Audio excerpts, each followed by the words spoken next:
मंडदीप की कर लेते हैं, जहां भोजपुर से बीजेपी प्रत्याशी का नामांकन होल्ड कर दिया गया। बीजेपी प्रत्याशी सुरेंद्र पटवा का नामांकन होल्ड हुआ है। पटवा के नामांकन पर 3 लोगों ने आपत्ति ली थी, जिसके बाद अब बीजेपी प्रत्याशी का नामांकन होल्ड हो गया है। भोजपुर से बीजेपी प्रत्याशी है जिनका नामांकन होल्ड कर दिया गया है। बता दें कल सुबह 11 बजे अब मामले पर सुनवाई होगी।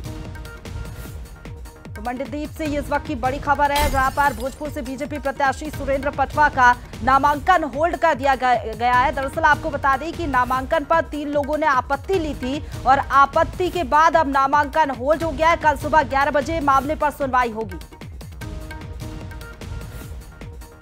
और चलिए खबर पर ज्यादा जानकारी लेंगे, हमारे साथ संवाददाता देवेंद्र फोन लाइन पर जुड़ गए हैं। देवेंद्र, बीजेपी प्रत्याशी का नामांकन होल्ड हो गया है, 3 लोगों ने आपत्ति ली थी, क्या कुछ आपत्तियां थी?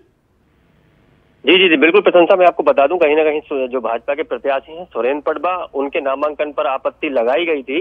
और ये आपत्ति ये लगाई गई थी कि इनके जो आय का विवरण है वो पूरा नहीं दिया गया था, और दूसरा जो आपराधिक मामले हैं वो भी कुछ आपराधिक मामले कम बताए गए थे, जिसको लेकर अब सुनवाई हुई है। और तीनों कांग्रेस की तरफ से भी आपत्ति लगी है और 3 लोग अलग अलग लोगों की तरफ से आपत्ति लगाई गई है।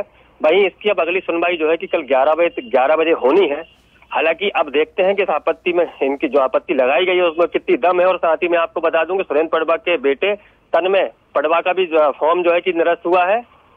और एक भाजपा नेता गणेश मालवी, उनका फॉर्म भी निरस्त हुआ। साथ ही 2 अन्य फॉर्म भी जो है कि वो निरस्त हुए हैं। और फिलहाल कल देखने वाली बात होगी क्या कुछ सुनवाई होती है। शुक्रिया आपका हमारे साथ जुड़ने के लिए और तमाम जानकारी के लिए।